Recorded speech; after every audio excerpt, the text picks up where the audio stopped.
صحیح بخاری کی روایت ہے، نبی اکرم صلی اللہ علیہ وسلم فرماتے اور کہتے ہیں جس مسلمان کو بیماری یا اس کے علاوہ کسی چیز کی وجہ سے تکلیف پہنچتی ہے تو اللہ اس کے گناہ ایسے ہی گرا دیتا ہے جیسے درخت کے پتے گر جاتے، سوکھا درخت ہو، جو انسان بیمار ہو جاتا ہے تو اس کے گناہ اللہ ایسے جھڑا دیتا ہے جیسا ایک سوکھے درخت کو آفڑانے سے پتے گر جاتے ہیں۔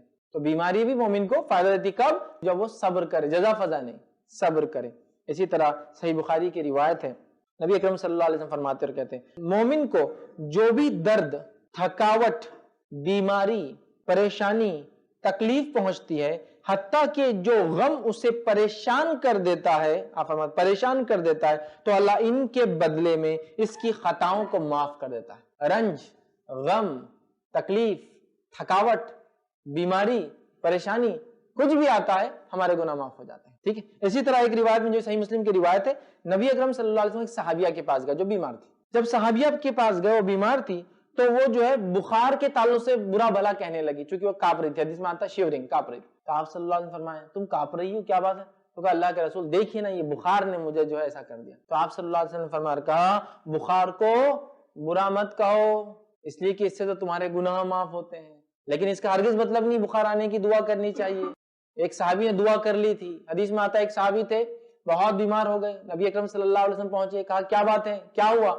تو کہا اللہ کے رسول صلی اللہ علیہ وسلم میں نے دعا کی اللہ جو بھی میں نے گناہ کیے دنیا میں میری جھڑتی لے لے، آخرت کے لیے کچھ نہ رکھ۔ تو کہا ایسا کیوں کیا تم نے؟ اسی وجہ سے بیمار ہو، ایسا کیوں کہا تم نے؟ تم یہ کہتے ربنا آتنا فی الدنیا حسنۃ وفی الآخرۃ حسنۃ وقنا عذاب النار، اے اللہ میرے لیے دنیا بہتر کر اور میری آخرت بہتر کر، اور دنیا بہتر کر اور آخرت بہتر کر اور مجھے آنکھ کے عذاب سے بچا۔ ربنا آتنا فی الدنیا حسنۃ وفی الآخرۃ حسنۃ، کہا ایسا کیوں کہا کہ دنیا میں دے دے؟ تو مانگنا نہیں چاہیے، لیکن آ جائے تو اس سے برا بھلا نہیں کہنا چاہیے، علاج بھی کرنا چاہیے چونکہ علاج کرنا سنت ہے اس کا، لیکن جب آتا ہے تو گناہوں کی معافی ہوتی ہے۔ اور آپ نے فرمایا بخار کو برا مت کہو، یہ گناہوں کی ایسی معافی کرا دیتا ہے، ایسے گناہوں کو انسان سے دور کرتا ہے جیسے بھٹی لوہے سے میل کچیل کو، اس کے جس کو کہیں گے برائی کو، جب لوہا زمین سے نکلتا ہے اس میں اور بھی چیزیں ہوتی ہیں، جب اسے گرم کیا جاتا ہے تو مٹی وغیرہ نکل جاتی ہے، لوہا الگ نکل جاتا ہے۔ جس طرح سے لوہے کو آگ پاک صاف کر دیتی ہے،